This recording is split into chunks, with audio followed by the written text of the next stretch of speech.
মাঝে না না মাঝে ব্যাটিং এ শেষের 5 ওভারটা মনে হয় যেরকম প্ল্যান করেছিলাম হয়নি, মানে ওই যে এটা উইকেটও ছিল, তারপরে 5 ওভারে মনে হয় 38 বা ওরকম রান এসেছে, এটা কি ওরকম কারণ মনে করেন? ওয়ান অফ মানে একটাই কারণ হতে পারে আমার কাছে মনে হয়।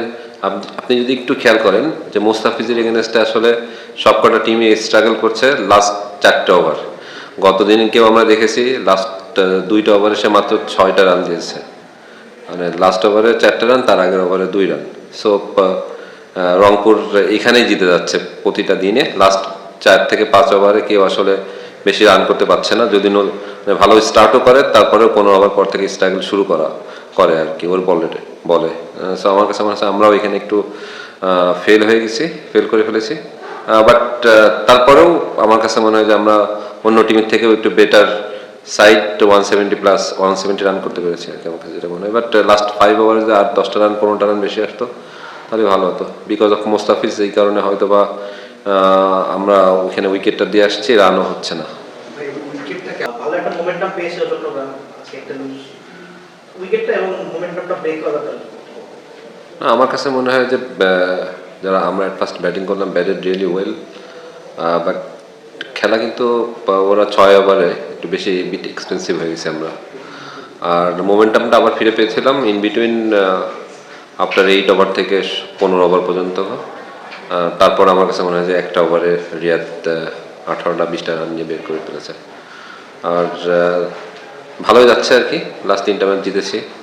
বাট দেয়ার বেটার সাইড, ম্যাচটা জিততে পারলে আমাদের জন্য খুবই ভালো হতো। যেটা বললেন মুস্তাফিজের কন্ডিশনের কারণে কি আরো বেশি এফেক্টিভ হচ্ছে যেটা ক্রিকেট বাংলাদেশ হচ্ছে ডেফিনেটলি। আর যে ধরনের উইকেটে খেলা হচ্ছে আসলে মুস্তাফিজের আইডিয়াল উইকেট আমার কাছে যেটা মনে হয়, এই উইকেটে আসে কাটারটা ধরে। এগেনস্ট লেফটি স্পিনারদেরকে একটু স্ট্রাগল করে অন্যান্য ব্যাটসম্যানরা, বাট মোস্তাফিজ জোরের পরে সে কাটারটা করলে আসলে ডিফিকাল্ট হয়ে যায় ব্যাটসম্যানের জন্য। কন্ডিশনের জন্য মোস্তাফিজ একটু বেনিফিট পাচ্ছে।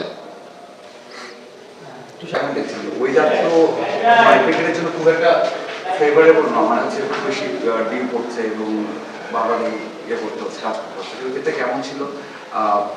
রান যদিও হয়েছে, তারপরে কেমন মনে হয়েছে? না, ওভারঅল ফার্স্ট খেলাটা যদি আপনি ফলো করেন তাহলে কিন্তু অল্প রানে অল আউট হয়েছে একটা টিম, সেখানে মানে চেস করেছে। বাট আমার কাছে মনে হচ্ছে একটু ডিউ ফ্যাক্টর ছিল, রাতে একটু রান হয়, সেই ক্ষেত্রে উইকেটটা ভালো যাচ্ছে একটা মাঠে এতগুলো ম্যাচ। সেক্ষেত্রে আমার কাছে মনে হচ্ছে উইকেটটা ভালোই আছে এখনো পর্যন্ত। লেটস সি যে লাস্ট পর্যন্ত এই ভালোটা থাকে কিনা। একটা ম্যাচ দেখলেন, এখন কি মনে হচ্ছে যে আপনারা চ্যাম্পিয়ন ফাইট দিতে পারবেন? লেটস সি, কোয়ালিফাই যদি করতে পারি তাহলে ভালো, খুবই ভালো। আমার কাছে মনে হয় 6টা ম্যাচ জিততে পারলে হয়তো বা সুপার 4 উঠতে পারবো। সেই কাজটা আমাদের টার্গেটটাই ফার্স্ট যে 6টা ম্যাচ জিতে তারপর আমরা সুপার 4 উঠি দেন। তারপর দেখা যাচ্ছে যদি ওইখানে একটা ম্যাচ জিততে পারি তাহলে ফাইনালে উঠতে পারবো আর কি। বাট এখনও অনেকগুলো ম্যাচ আছে, যেহেতু এই ধরনের উইকেটে খেলা হচ্ছে, আমরা ভালো খেলছি। আশা করি যে প্লেয়াররা যদি ভালো খেলতে পারে এরকম, তাহলে আমরা ম্যাচ জিততে পারবো। ভাই, এই টুর্নামেন্টটা শুরু হওয়ার আগে আপনাদের করতে অনেক ঝড়ঝাপটা গেছে, কিন্তু মাঠে সেটা কোনো রিফ্লেকশন নাই। বরঞ্চ মনে হচ্ছে অন্য দলগুলো আপনারা রিল্যাক্স আছেন এবং টিমও ভালো করছে আর কি। মানে আপনাদের কি মনে হচ্ছে কোন জিনিসটা আপনারা মাঠে বাকিদের চেয়ে আগে যাচ্ছেন? আজকেও ভালো ফাইট করছেন, তারপরে লাস্টে ডেফিনেটলি ক্রিকেট বোর্ড আসলে নেওয়ার পর থেকে আমার কাছে যেটা মনে হচ্ছে যে প্লেয়াররা আপনার চেষ্টা করছে যে ভালো খেলার, সেটাই করে দেখাচ্ছে আমরা মাঠের ভিতরে, এতটুকুই আমার কাছে। আর ম্যানেজমেন্ট থেকে একটা সাপোর্ট পাচ্ছি ডেফিনেটলি। সুমন ভাই আছে, নাফিস ইকবাল আছে, যারা টপ ম্যানেজমেন্ট আমার কাছে মনে হয় যে বাংলাদেশ ক্রিকেট বোর্ডের ভিতরে। সো তারা একটু আমার কাছে অনেক বুস্ট আপ করছে আমাদেরকে। এখন তো লাস্ট কোশ্চেন ভাই, যখন চট্টগ্রাম টিমটা না হয় তখন তারা আপনাকে অ্যাসাইন করে, আপনি থেকে গিয়েছেন, বাট মালিক পক্ষ সরে বিসিবি এসেছে। কি কি চেঞ্জেস দেখছেন, মানে মালিকানা চেঞ্জ হওয়ার পর এবং ছেলেদের মধ্যে মানে প্লেয়ারদের মধ্যে জিনিসগুলো কি চেঞ্জেস? ডেফিনেটলি পেমেন্ট সবচেয়ে বড় ইস্যু। সেইখান থেকে আমার কাছে ক্রিকেট বোর্ড এই মানে এই সুযোগটা সবাই আর কি হাতছাড়া করেনি কেউ আর কি, যে সুযোগটা মানে এই পেমেন্টটা নিয়ে তারা পুরো পেমেন্টে পাবে, এই নাম্বারে একটা মানে এই একটা ইস্যু বড়।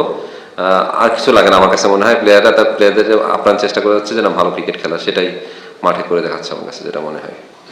শেখ মেহেদীকে ক্যাপ্টেন হিসেবে বাংলাদেশের ক্রিকেট হিসেবে কখনো দেখা যায়নি, বা সে তার ক্যাপ্টেন্সি কোয়ালিটি নিয়ে ততটা আলোচনাও হয় না এর আগে।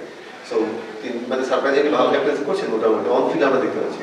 অফ দ্য ফিল্ড তো আপনারা দেখছেন আসলে অফ দ্য ফিল্ড তার ক্যাপ্টেন্সি কেমন, তার ড্রেসিং রুমে তিনি কিভাবে প্লেয়ারদের সঙ্গে কথা বলে ইন্সপায়ার করেন বা কেমন দেখছেন আর কি অফ দ্য ফিল্ড তার captaincy? হ্যাঁ, সামনে থেকে নেতৃত্ব দিচ্ছে আমার কাছে মনে হয়েছে। যে অনেক আগে থেকে একটা ইয়ে ছিল, বাংলাদেশ টিমে কিন্তু ভাইস ক্যাপ্টেনও ছিল টি-20-তে এক সময়, তারপর হ্যাঁ একটা সিরিজে, তারপরে কিন্তু আসলে ক্যাপ্টেন্সি হয়তো বা দেখিনি ডোমেস্টিকে, বাট এই স্টেজে এসে কিন্তু সে ভালোই করছে। এবং প্লেয়ারদের সাথে আমার কাছে যেটা মনে হয় সবার সাথে আর কি সম্পর্কটা ভালো, এবং ড্রেসিং রুমের বাইরেও সে ভালোই হ্যান্ডেল করতেছে আমার কাছে যেটা মনে হচ্ছে। বাট যেটা সবচেয়ে প্রয়োজন মাঠের ভিতরে, সেই কাজটা সে ভালো করে যাচ্ছে। সব ধরনের খেলার খবর পেতে সাবস্ক্রাইব করুন। সঙ্গে থাকুন খেলার পাতার।